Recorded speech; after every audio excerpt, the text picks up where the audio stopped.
So I know I mentioned this in a previous video, but like most people with spina bifida, I essentially grew up in the hospital, specifically at the Morris Children's Hospital and Baptist Medical.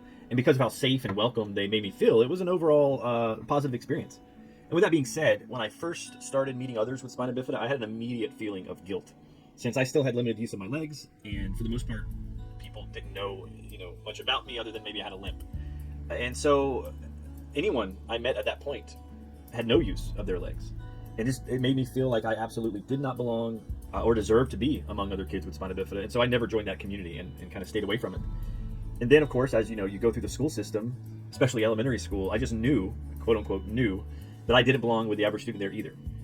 And so I was always mentally in this like kind of middle gray area. And again, I made great friends. Still, it was always me pretending that I was just like everyone else. Outwardly, all I cared about was fitting in and making sure everyone knew that I was just like them, just as strong and tough as anyone.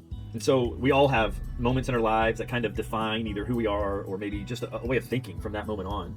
And for me, it was like, trying to make friends with a kid in third grade who had a physical disability, but getting massive pushback from his best friend who didn't want anything to do with me and didn't want to let me into their little group. And I knew he was being protective, and so I didn't take it personal, but that rejection, has an impact.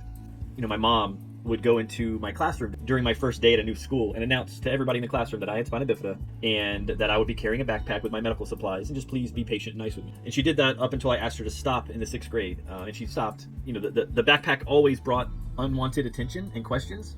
But you know what? It also taught me how to think on my feet and improvise, to redirect students who were a little too curious than I was comfortable with.